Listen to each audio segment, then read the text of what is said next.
Hey everyone, welcome to Unique Ways with Thomas Gerard, an audio podcast. We have a really great guest on today. She's worked with visionary founders, ambitious CMOs, and wildly talented creatives across DTC, food, retail, and entertainment, basically all the fun stuff. Clients include Pinkberry, the yogurt that launched 1,000 cravings, Evite, because sending paper invites is so 1800s, Winc, for those who like their wine with a side of convenience, Disney, NBC is the Today Show, Turner Networks, and she's been nominated for 3 Emmys, which is a fancy way of saying she's almost won thrice. Please join me in welcoming Yo Santosa. Welcome. Hi, thanks, Thomas. What a nice intro. Thank you. Are you ready for 20 questions? Yes, I'm ready. Great. Question one, tell me a little bit more about yourself. What do you do? I do branding, but I started doing opening credits for TV and movies like Desperate Housewife, 300, Catwoman, and got 3 Emmy nominations while doing that. But I've always loved brands. So in 2006, I think, Pinkberry was looking for a branding company because they are going franchise. So I tried the product and I thought to myself, here's my chance to start a branding company. So I took a week off vacation from work, and then I started working on my pitch. And then I told myself, I've never really quite done branding, but there were so many similarities between creating TV openings or movie openings and branding. One tells a story within seconds, and the other, like branding, tells a story between years and sometimes even decades. And then so that come Saturday, after a week of working on my pitch presentation, I presented to the founders. And then he said, after I did my presentation, one of the co-founders said, I got goosebumps, he said. And then after that, I rolled the paper across the table with how much the whole branding is going to cost. And then he looked at it and he looked up and asked me, check or cash? And then, of course, I was like so excited. I went into the car. I was so nervous and I started tearing up because this was a life-changing moment for me. And that Monday, I went to work. I put in my 2 weeks notice and started my company, Feral Concrete. And within 2 months, my student loan, credit card debts was all gone. And then, yeah, I worked with them from one store to 200 stores worldwide for 5 years. And I like to call myself the brand matchmaker because I believe people don't fall in love with businesses, they fall in love with personalities. That's a long intro, huh? Oh, great. And just a note for the audience, if you guys are interested in another very different 2025 episode, check out the episode with industrial designer Kareem Rashid. Question two, what's a key piece of knowledge that makes you different? What makes me different? I guess I'm very emo. I feel things. And what is great is people buy brands based on emotion. So it mirrors the psychological I guess it mirrors the psychology of love, desire, trust, belonging, and also identity. Because we also put a piece of ourselves in the brands we interact with. It's relate on our past, our present, our future really defines how we see the world. And that's why one brand can have 1,000 impressions, and this all happens in our head. Mhm. Mhm. Question three, why this of all things? Why do you do what you do? Okay, why I do what I do? It's not really a choice for me because in high school I failed math, bio, and even history, except for English and art, which I was good at. I swear I wasn't a lazy kid, really, but I was later diagnosed with ADD, way, way later. But I'm not mad that creativity, imagination, and intuition are kind of like my superpowers. So I had no choice but to go down the art path.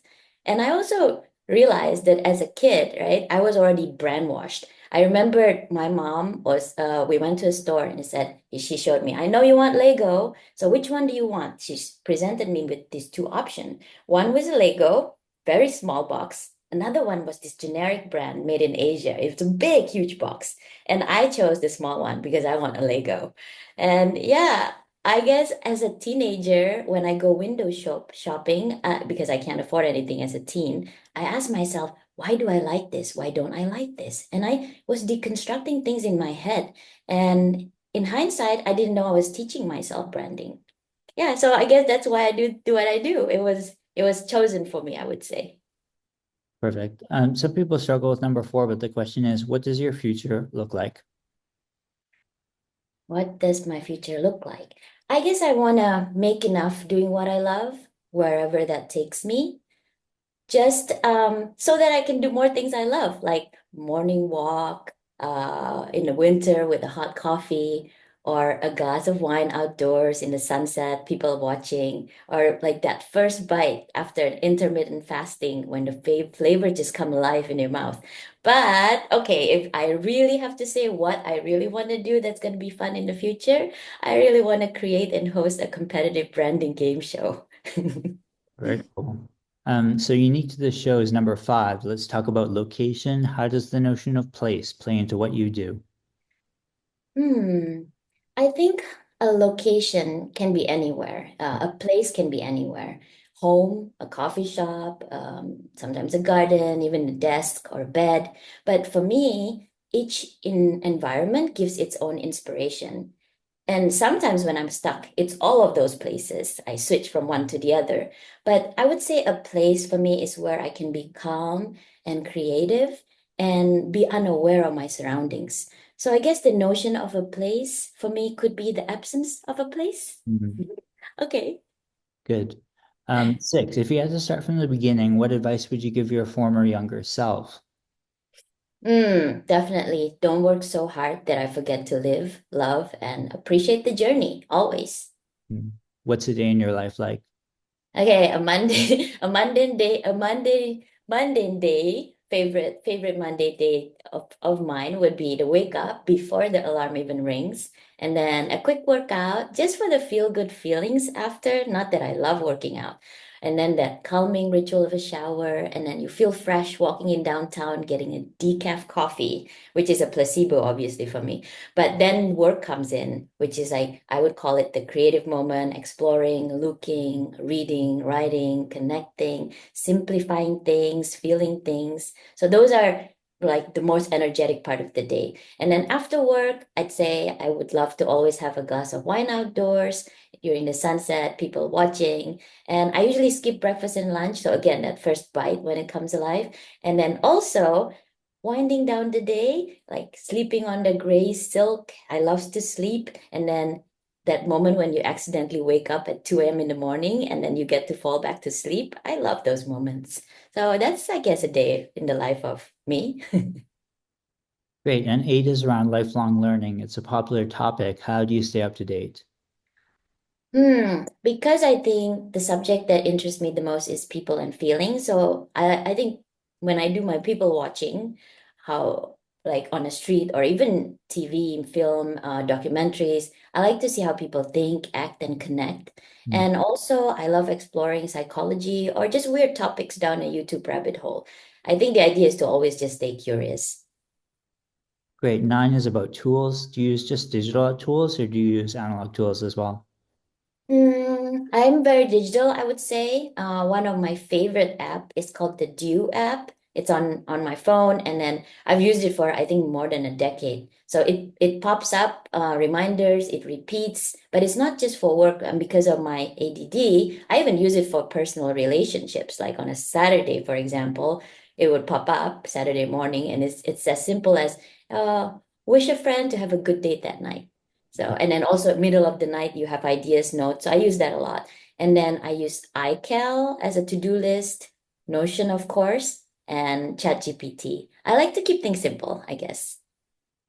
Nice. Halfway number 10. How do you deal with life work or work life balance? Hmm. Again, I always remind myself to not forget to live and appreciate the journey. But I'm one of those lucky people that I feel like my work is not only about creativity, but it's also about emotion, instinct, and connections. So it naturally blends into, I guess, my everyday life. Since I see branding as matchmaking, I'd even say even relationships are a form of learning for me. Mm. And if you weren't doing what you do now, what might you be doing? I love all things food. So I would be so happy to be a chef or a food critic or just eat and get paid to eat, but not get fat. I like doing piggy things, I guess. What would you not like to do with your career? Ah.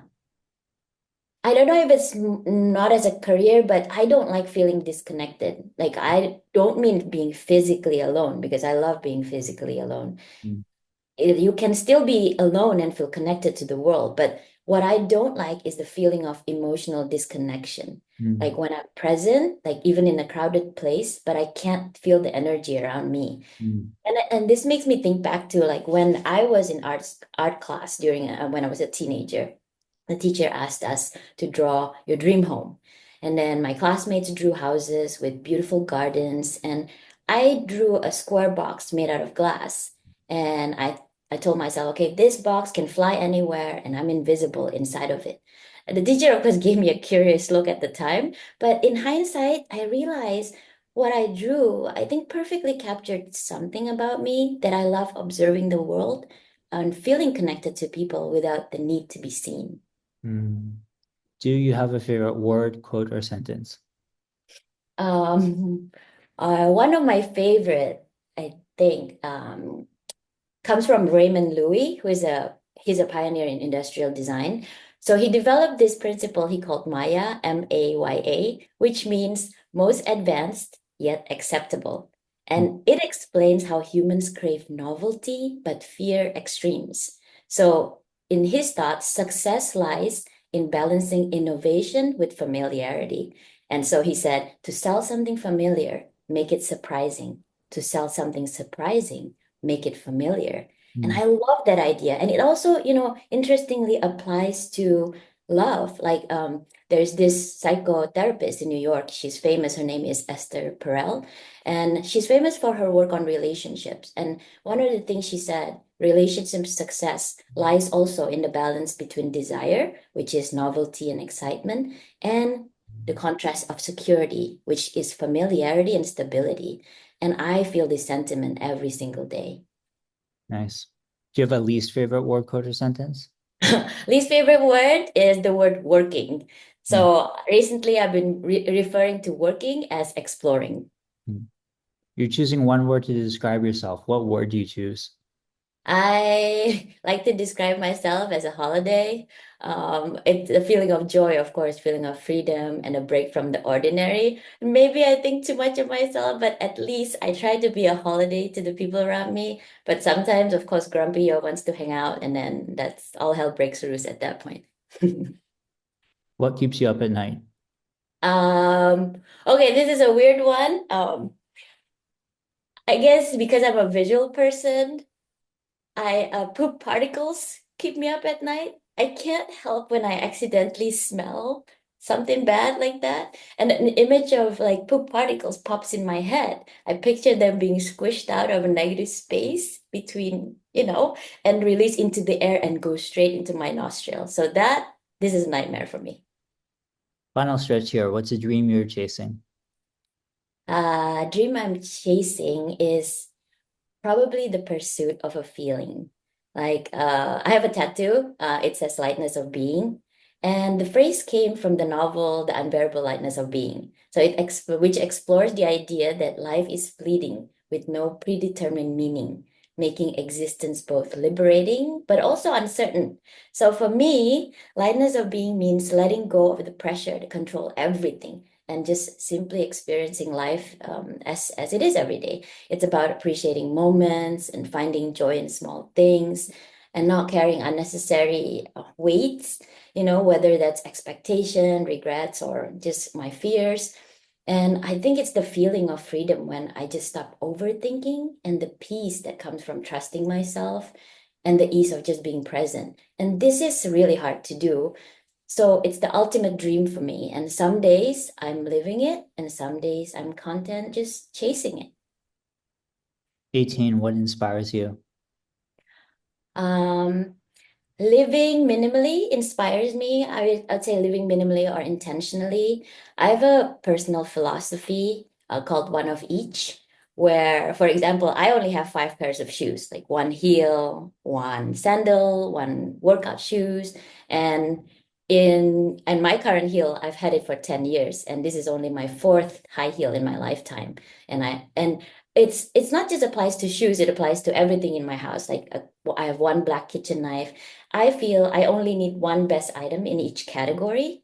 And best doesn't mean it has to be expensive, right? It's just it has to be well designed, it functions beautifully, and it's timeless. And only replace them when something truly better comes along. And I would say a proper goodbye at a time. So I would say like minimalism as a lifestyle inspires me, but it's not really about restriction. It's about appreciating what I choose to keep because each purchase I feel is very thoughtful and deliberate and then never do an impulse buy because adding a new category in my life is a thought. Do I need it? Is it frivolous? Can one product that I already have do a similar function? And I think this is also going back into ADD and anxiety and minimalism, how they're all connected. Mm. Because living simply creates clarity, fewer possessions, fewer decisions, and more mental space.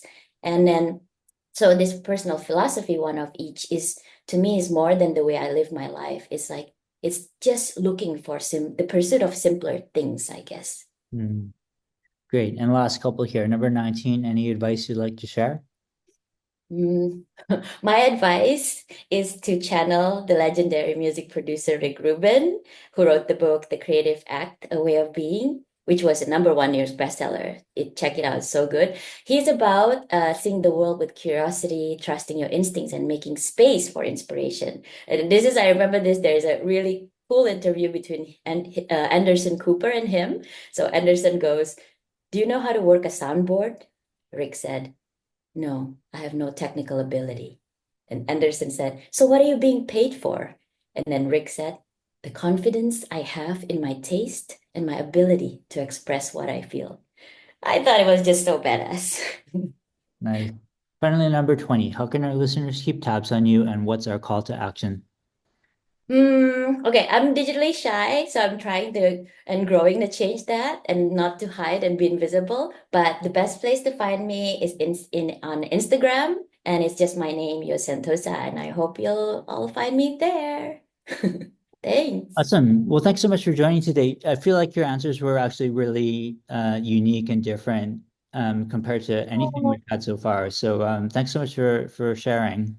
wow, Thomas, thanks so much. And also, thanks for the beautiful introspective questions. I feel like I've grown just by answering them. So this was so much fun. Thank you. Thanks.